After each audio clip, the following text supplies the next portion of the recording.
Hey, what's up, everybody? Welcome back to another reaction video. My name is Paul, here with Alexander the Great. This is a four-part series here. Alexander the Great. I just know he ruled like a lot of Asia. I just know him from the movie Alexander the Great. That I forget what year it came out of. I think it was with man, I forget that guy's name. Like Farrell or something. I don't know, maybe you guys can let me know in the comments below the actor of the movie. I actually have the movie. Too lazy to go up and grab it. But anyways, Alexander the Great, and knowing epic history, I think this is going to be really cool because I just finished I'm losing my mind tonight. Crusade, that's it. Crusades. And that was really good. I really enjoyed that.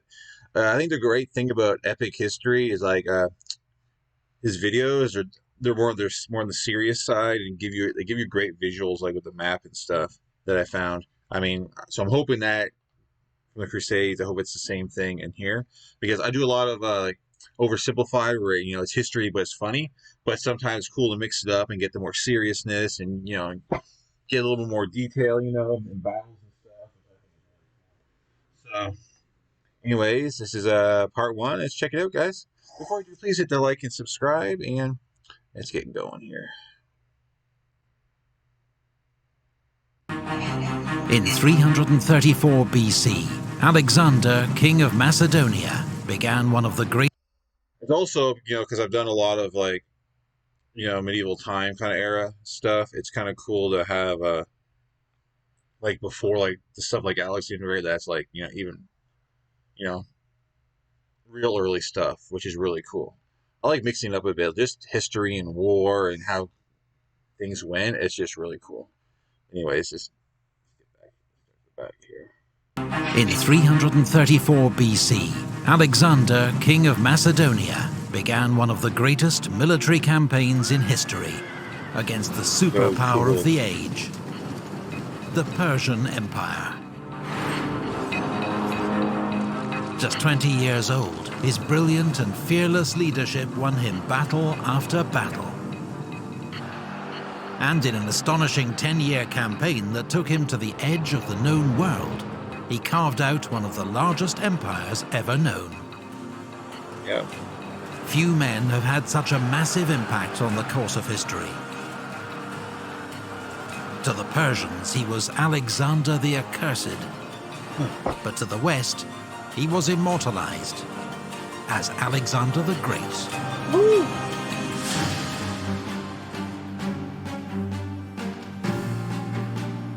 Here you go. Ancient Greece. From around 500 BC, this rugged land was the scene of remarkable developments in art, philosophy, and warfare.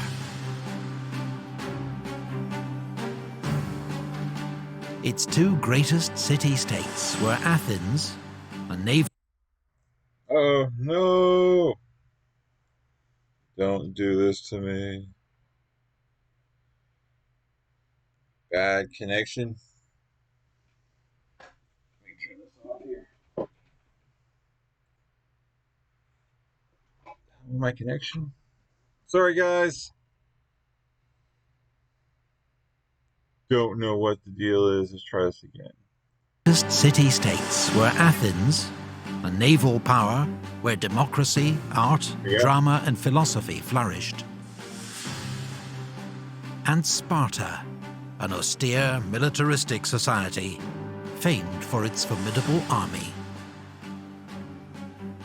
In 480 BC, these two city-states had joined forces to fight an invasion by the mighty Persian Empire. At the narrow pass of Thermopylae, a small Greek force led by 300 Spartans held up the enormous Persian army for 3 days. I've been meaning to watch that. It was like the movie 300. It's a TV show. 300. I haven't watched that. I definitely need to watch that. I wonder if they actually did have 300 1,500 Spartans held up the enormous Persian army for 3 days, before they were finally encircled and killed. Then, in the Straits of Salamis, the Greek fleet defeated the Persian navy. But they couldn't prevent the Persians burning the sacred temples of the Athenian Acropolis. The next year at Plataea, the Greeks won a decisive land battle against the Persians and forced them to abandon their invasion.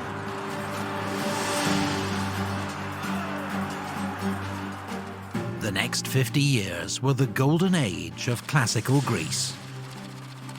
But rising tension between Athens and Sparta and their allies eventually led to war, dragging the Greek world into decades of destructive fighting.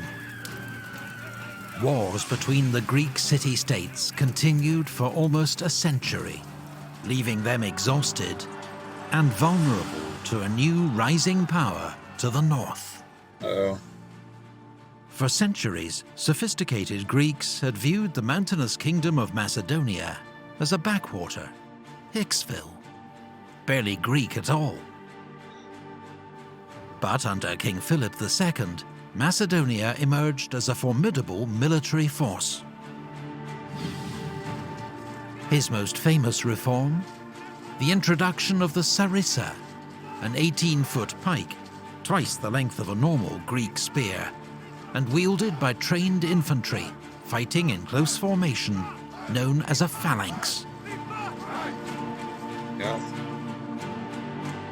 In 338 BC, at the Battle of Chaeronea, Philip's army crushed the joint forces of Thebes and Athens.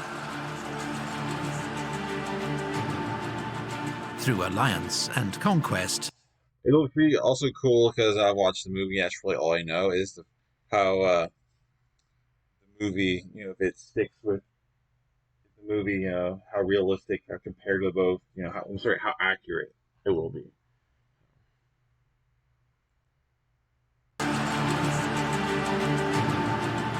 Through alliance and conquest, Philip had already gained control over most of his neighbours. Wow. Now, following this victory, he united all Greece in an alliance known as the Hellenic League. I'm sorry, I'm pausing, because I remember that... Actually, I don't want to give the movie away, so never mind. Alright, I need to stop pausing. Alliance known as the Hellenic League, or League of Corinth, with Philip as hegemon, or supreme commander. Only Sparta stood aside. Philip began to plan a great campaign, a pan-Hellenic or all-Greek war against the Persian Empire. Their old foe was now an ailing superpower, its great riches ripe for the taking. But on the eve of launching his war, Philip was assassinated by his own bodyguard, victim of Macedonia's brutal court rivalries. Crazy. He was succeeded by his 20-year-old son, Alexander, brilliant, restless, tutored by the great philosopher Aristotle, and already an experienced military commander. Alexander inherited his father's grand plan to invade Persia, but first he had to secure his own position as king. At home, he had potential rivals executed, then crushed rebellions in Illyria, Thessaly, and central Greece. He made a special example of Thebes, completely destroying the ancient city and selling its people into slavery. It's definitely a common theme amongst movies,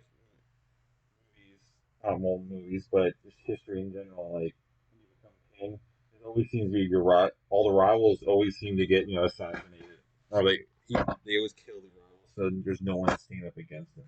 I mean, obviously it makes sense, but it's a common thing through history. In the spring of 334 BC, now ready to launch his war against the Persian Empire, Alexander led his army across the Hellespont into Asia Minor. It was the start of one of the greatest military campaigns in history. All right. Do it. Alexander's army was about 40,000 strong, drawn from all parts of Greece. That's so cool. The infantry were commanded by the veteran Macedonian general Parmenion.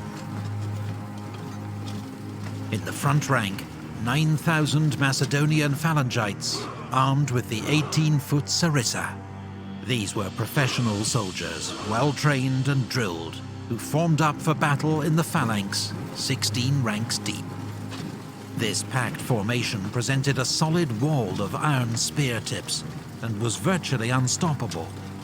Nice. But it was also difficult to maneuver and highly vulnerable to attacks on its flanks or rear. So 3,000 elite infantry, the hypaspists, or shield bearers, armed with shorter spears, guarded its flanks. They were commanded by Parmenion's son, Nicanor. That's so cool. The second line of Alexander's army was made up of 7,000 Greek allies and 5,000 mercenaries, armed as hoplites. They took their name from the hoplon, their large round shield, and carried shorter 8-foot spears. A hoplite phalanx was not as effective as the Macedonian phalangites, but still well armed and heavily armoured for the time.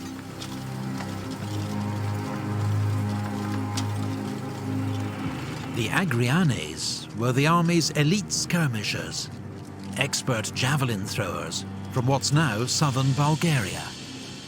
Other skirmishers from Thrace and Illyria were armed with javelins, slings, and bows. See, it's just like the graphics that Epic History uses in their video. It's just so cool, It totally helps you, put a picture in how this would go down, and it's just very well done. Very well done. I gotta give props to him.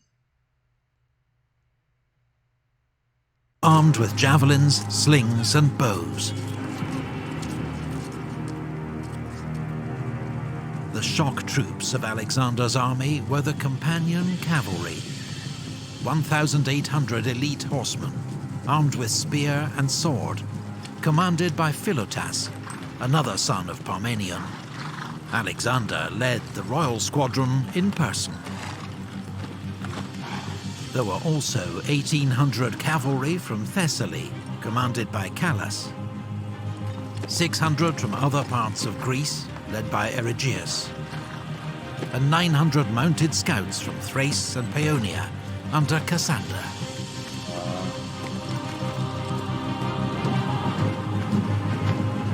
Whoa. That looks so cool.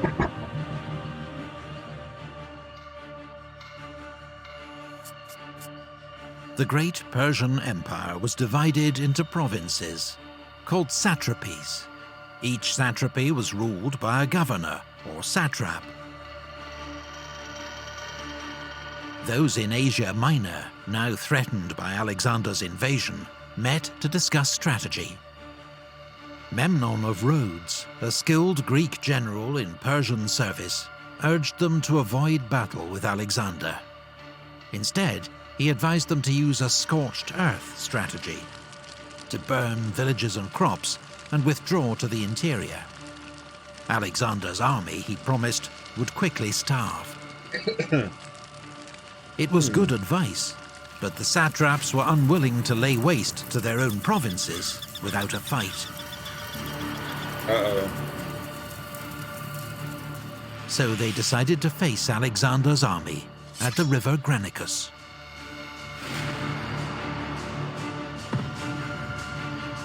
The Persian army formed up behind the river, which was shallow but 60 feet wide with steep banks. Their front line was a wall of cavalry, about 10,000 horsemen from across the empire. Medes and Hyrcanians from modern Iran, Bactrians from Afghanistan, and Paphlagonians from Turkey's Black Sea coast. Behind, in reserve, were the infantry, several thousand Greek mercenaries, a common sight in Persian armies at this time. These men fought for Persian gold and were armed with the round shield and short spear of hoplites. The Persians may have been unsure if they could trust these men in combat against fellow Greeks, and so placed them at the rear. Alexander, determined to attack and destroy this Persian force before it could retreat, raced to the Granicus with his best troops. On his left wing, he posted Thessalian, Greek, and Thracian. So, like, the Persian side, like, they couldn't agree on a strategy at first, and then now apparently they can't, trust their own men. So you're already, like, mind games right there. Like, and it looks like Alexander Great, like, they know what's going on. And the other, so Alexander definitely has an advantage. If I remember correctly, the Persians, like, way outnumber them. I guess maybe I'll find that out, but Alexander definitely got a better strategy and better people he can trust, better warriors. He posted Thessalian, Greek, and Thracian cavalry under Parmenian's command. In the centre were the massed spears of the phalanx, its 6 divisions commanded by Perdiccas, Koinos, Amintas, Philip, Meleager, and Crateros. On the right, Alexander himself with the companion cavalry under Philotas, as well as the elite Hypaspists, the Agrianes javelin throwers, and the archers. Alexander, with 13,000 infantry and 5,000 cavalry in all, was probably slightly outnumbered. Okay, it's only slightly. But ignoring advice to wait until dawn to cross the river, he ordered an immediate assault. He sent a squadron of companion cavalry to ford the river, followed by a regiment of Hypaspists and the Paeonian light cavalry. Alexander, calling on his men to show their courage, then led his right wing across the river.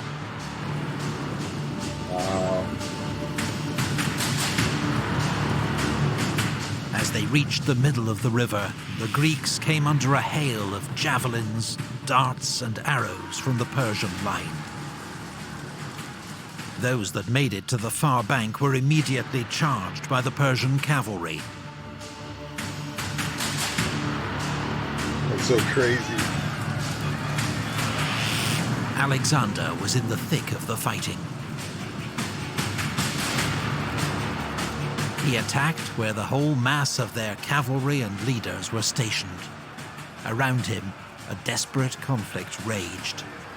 Horses were jammed against horses, and men against men. This is so cool. The Macedonians striving to drive the Persians away from the riverbank.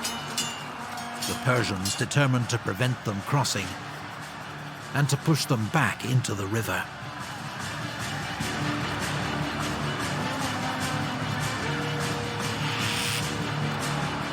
Alexander's attack seemed reckless, but he was buying time for the rest of his army to cross the river, including the irresistible Macedonian phalanx. Yeah, the phalanx, you think that gotta be hard to cross the river with those giant spears, man. I didn't realize they had to go through a river. You think that the Persians would actually stay right there on this edge of the river and have a big advantage right there. Phalanx. Then, suddenly, Alexander was fighting for his life, charged by 2 Persian nobles. Rhoesaces rode up to Alexander and struck him on the head with his sword, breaking off a piece of his helmet. What? But the helmet broke the force of the blow, and Alexander struck him down with his lance. Then, from behind, Spithridates raised his sword against the king, but Black Clitus, son of Dropidas, anticipated his blow, struck his arm, and cut it off, sword and all.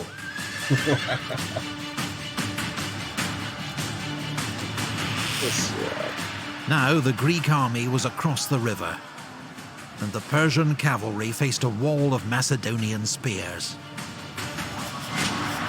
most turned and fled.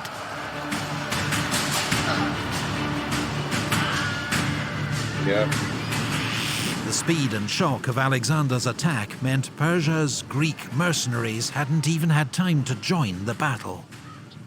Alexander, in a blood rage, or possibly regarding these Greeks as traitors, ignored their appeals for mercy.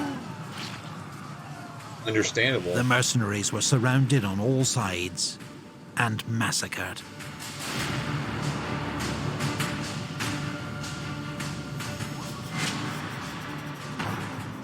Alexander had won a great victory.